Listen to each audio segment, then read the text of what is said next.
In this video, which is an excerpt from a live stream we did earlier in the week, happy almost New Year, by the way, or New Year by the time you're watching this. We'll just say happy 2024, guys. This year, you do get to see Shohei Ohtani wearing a Dodger uniform for real.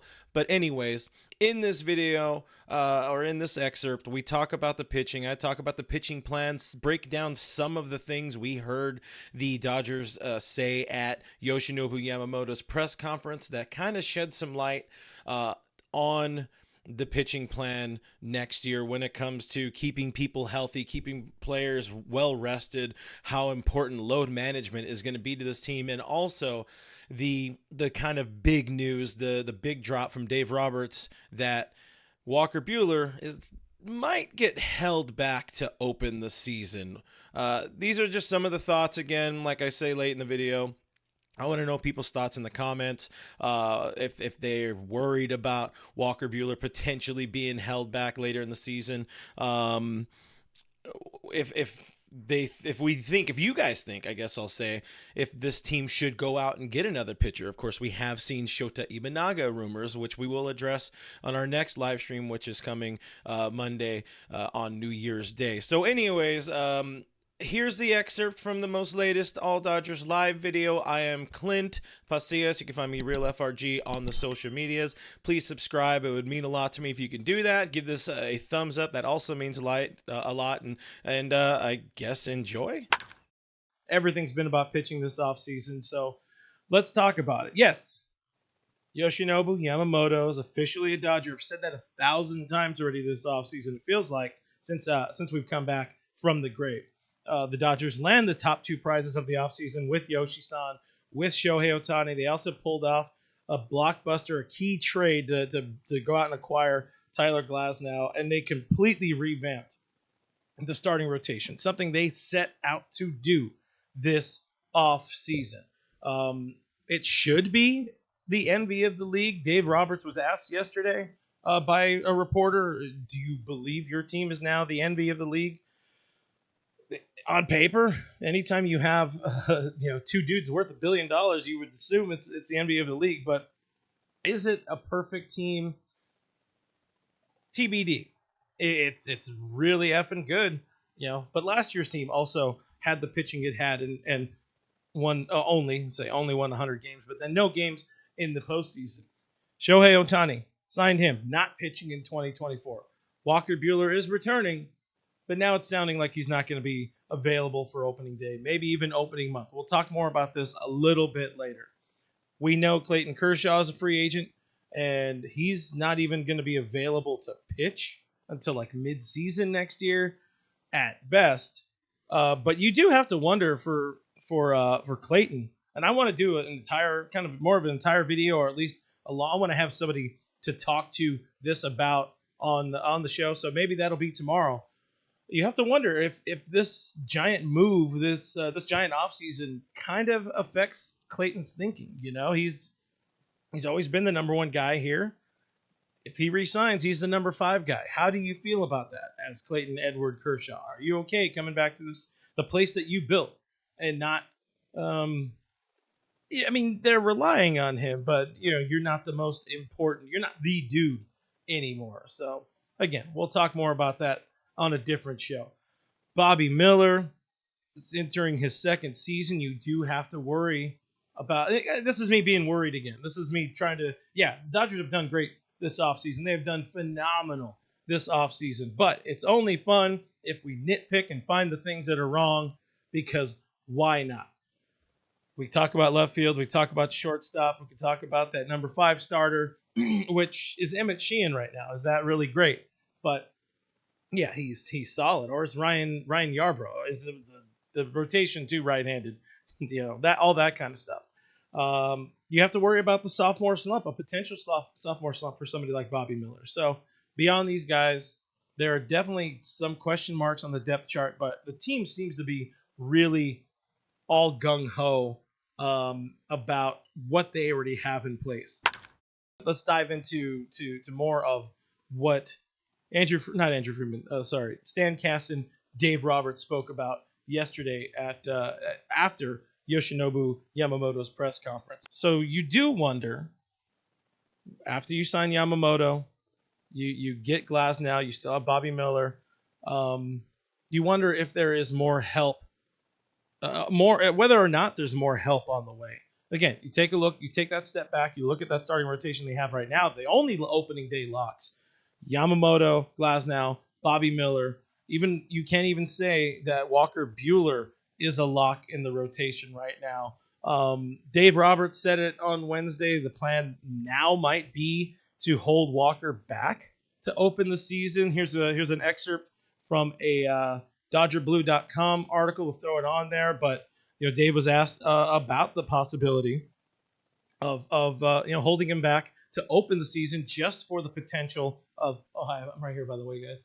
But just for the potential of having him available in October. So, quote, it's what's best for having him be able to finish the season with bullets left in the tank. Obviously, coming off of Tommy John surgery, they're not going to let him go all the way. They're not going to let him throw 200 innings. They're not going to probably let him throw 180 innings. I've said that the last couple of weeks, but throw the quote back on there. So right now, there's no right answer. Of course, they need to talk to Walker about what he wants to do. They tried it with Clayton Kershaw last year, the whole idea of starting the season and taking a little bit of break. The little bit of a break turned out to be a significant shoulder injury, but there was a started out as a semi, baked in, couple of weeks off. So again, what Dave said, you have to argue start and have him stop with the abbreviated season, or just start a little bit later and there's no pause. So on that one, I kind of, as much as I hate it, I also like the start the season a little bit later.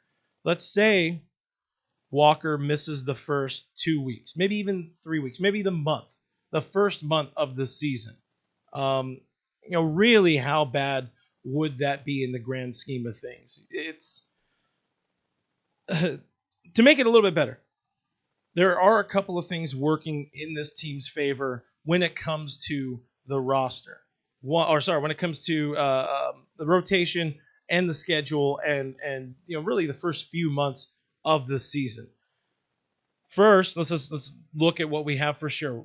Yoshinobu Yamamoto just got paid $325 million. He's your game one starter. He is starting your first game in Korea against the Padres on what is that, March 20 or March 22nd or whatever it is, March 20th, I think it is, or 19th, the Wednesday.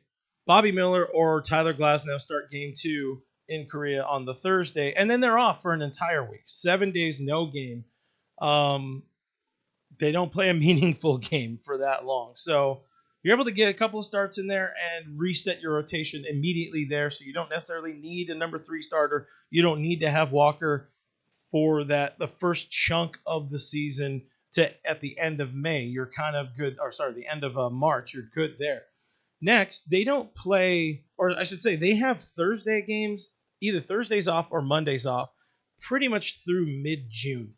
And that's pretty massive when it comes to doing what this team wants. They want to give their guys some time. They want to not. Yoshinobu Yamamoto is coming from Japan. They don't pitch every 5th day in Japan. They pitch once a week. So there's more than enough days each week to give the entire rotation a few extra days off every other week or whatever it goes. I think that's what they end up doing. The guy that will probably throw the most innings this season will be Bobby Miller.